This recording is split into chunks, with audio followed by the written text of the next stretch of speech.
was hard. You know what made it hardest, which really put the whole difficulty right on it, was the fact that the main shot was right down the white lines. So you couldn't move. You couldn't vary your position on the road to give you a better shot at doing the handbrake turnaround, because, as you know, the shot, Grant's right in the middle of the road, and I am too, and then I've got to then just swing out and then do a handbrake turn around him and then follow him back down the road. And the first 2 or 3 takes, I think, Grant moved slightly. I was saying, Grant, please don't. This is difficult. And that was the idea, we'll do 100 mile an hour. You can nearly guarantee, we probably would have knocked off 10 mile an hour each, but that's still a closing speed of pretty bloody fast. So that if you did hit, you ain't looking too flash. The only thing I couldn't do was I couldn't get around it and stay on the bitumen the whole way. I was annoyed about it. I wanted to try and stay on the bitumen. It was a pretty narrow little road, so I didn't do too bad.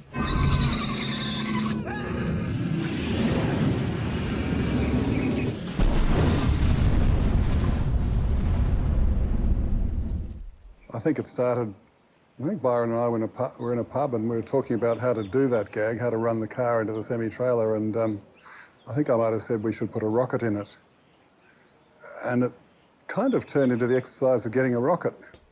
Byron wanted this spectacular stunt, and he had the audacity to approach the Department of Defence for a rocket.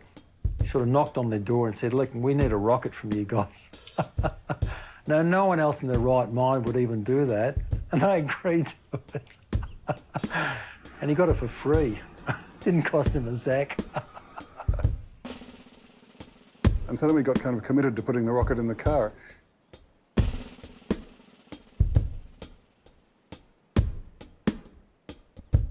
way it was done was a steel cable strung down the centre of the road, big eye bolts on the bottom of the Monaro to hold it to this cable.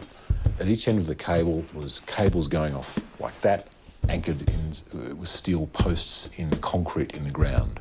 So solid structure. And this thing's just supposed to go along this cable like a rail. When it got to the semi-trailer, there was all these rubber pads with firing devices in them, which would make all the explosions start to happen. I clearly remember setting up our 3 cameras, all of which were remote controlled, as in we turned them on and then the person who turned them on ran to the car. I was the lucky guy who got to drive the camera car. And we sped off to the next camera spot, you know, 20, 30 metres down the road. The next guy would rush in, having turned on his camera. The third guy would go in. OK, we're all in, floor it. And we barreled down like that road like you wouldn't believe, as hard as we could. And this rocket was fired, and this car just went down the middle of the road, almost reached the semi-trailer. And we're waiting for the impact against the truck. Then the guy from the Navy turns around and says, I think it's gone airborne. I think it's gone over the truck. And we look up over the cloud of smoke looking for a car shooting up into the air. And it never hit the truck at all. It bounced around to the other side of the semi-trailer and continued rocketing off down the road backwards, following the car that carried the producer, the director, the entire camera crew who had just turned all the cameras on, were tearing off down the road. All peering through the back window, waiting to see this rocket car hit the truck.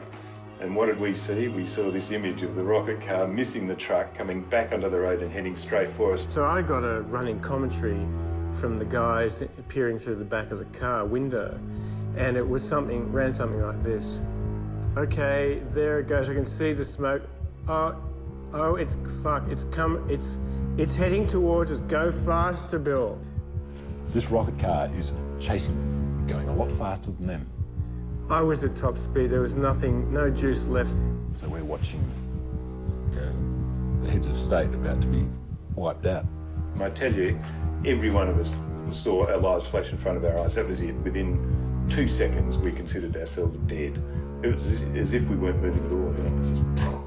And then it just veered off and went off into the paddock and mowed down the fence, and that was it. But that'll always stay with me, that memory of going, how come we're doing 100 miles an hour and it feels like we're standing still with this thing barreling towards us?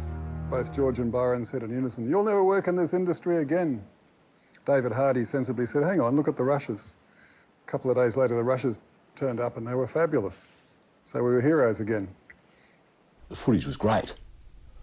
And you just have to, George would have to come up with something else to follow up, which he did. He just came up with the second accident. So the car in the film veers around the semi-trailer, but there's another heap of crap behind it that it crashes into. Something that no one had ever seen before, you know, done in sort of with real power, not overcranked cameras or effects. It wasn't an effect, it was a real, honest-to-goodness, hairy stunt. Really, in retrospect, it's probably not the most sensible way to do it at all. You know, there's many other ways to do it that are far more sensible. I just didn't know that at the time.